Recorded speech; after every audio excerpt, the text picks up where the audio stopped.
भगवान को एक पत्र। GL Fuentes. ए लीड इन।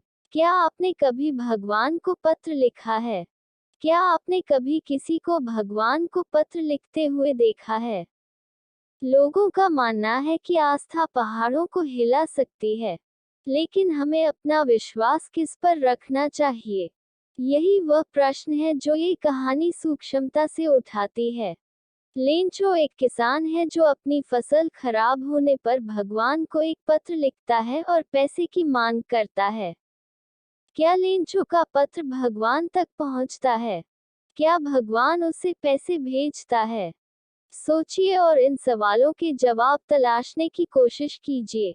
इससे पहले कि आप कहानी पढ़ना शुरू करें, ये कल्पना करने की कोशिश करें कि यह कैसे विकसित होगी और यह किस निष्कर्ष पर पहुंच सकती है। B part. घर पूरी घाटी में एकमात्र एक निचली पहाड़ी के शिखर पर स्थित है। इस ऊंचाई से कोई भी नदी और पके मकई के खेत को देख सकता है, जो हमेशा अच्छी फसल का वादा करता है। पृथ्वी को केवल एक चीज की जरूरत थी, वह थी मूसलाधार बारिश या कम से कम बौछार। पूरी सुबह लेंचो, जो अपने खेतों को अच्छी तरह जानता था, ने और कुछ नहीं किया था, सिवाय उत्तर पूर्व की ओर आकाश को देखने के। अब हम वास्तव में कुछ पानी लेने जा रहे हैं, महिला। वह महिला जो रात का खाना बना रही थी, ने उत्तर दिया, हाँ, ईश्वर ने चाहा। बड़े लड़के खेत में काम कर रहे थे, जबकि छोटे घर के पास खेल रहे थे, जब तक कि महिला ने उन सभी को नहीं बुलाया, रात के खाने के लिए आओ।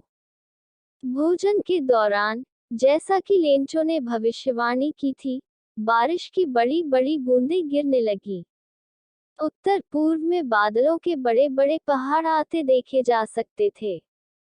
हवा ताजी और मीठी थी। वह आदमी अपने शरीर पर बारिश को महसूस करने के अलावा और किसी कारण से बाहर नहीं गया था, और जब वह लौटा तो उसने कहा, ये आसमान से गिरने वाली बारिश की बूंदें नहीं हैं, ये नए सिक्के हैं। बड़ी बूंदें 10 सेंट के टुकड़े हैं और छोटी 5 सेंट के टुकड़े हैं। एक संतुष्ट अभिव्यक्ति के साथ उन्होंने बारिश के पर्दे में लिपटे हुए फूलों के साथ पके मकई के खेत को देखा। लेकिन अचानक तेज हवा चलने लगी और बारिश के साथ साथ बड़े बड़े ओले गिरने लगे। ये वास्तव में नए चांदी के सिक्कों के समान थे। लड़के बारिश में खुद को उघाड़कर जमे हुए मोतियों को इकट्ठा करने के लिए बाहर भागे। ये वास्तव में अब बुरा हो रहा है, आदमी ने कहा। मुझे उम्मीद है कि यह जल्दी से गुजर जाएगा।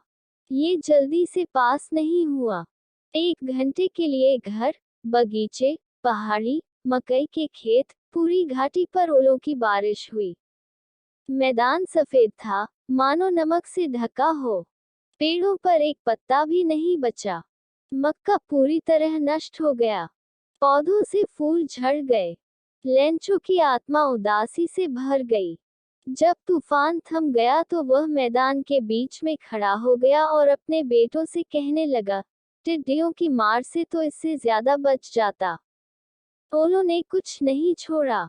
इस साल हमारे पास अनाज नहीं होगा। वह रात बड़ी दुखदाई थी। हमारा सारा काम, बिना कुछ लिए।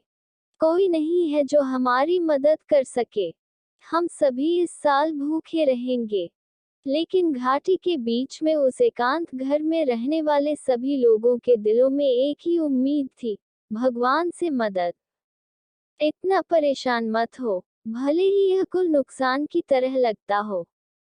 याद रखें, कोई भूख से नहीं मरता। वे यही कहते हैं, कोई भूख से नहीं मरता। पूरी रात लेंचो ने केवल एक ही आशा के बारे में सोचा, ईश्वर की मदद, जिसकी आंखों को, जैसा कि उसे निर्देश दिया गया था, सब कुछ देखें, यहाँ तक कि वह भी जो किसी के विवेक में गहरा है। लेंचो एक आदमी का बैल था, जो खेतों में एक जानवर की तरह काम करता था, लेकिन फिर भी वह लिखना जानता था। अगले रविवार भोर में उसने एक पत्र लिखना शुरू किया, जिसे वह खुद शहर ले जाएगा और डाक में डाल देगा। ये ईश्वर के नाम किसी पत्र से कम नहीं था। Please subscribe, like, comment, share and don't forget to click on the bell icon. कृपया सब्सक्राइब करें, लाइक करें, कमेंट करें, शेयर करें और बेल आइकन पर क्लिक करना न भूलें।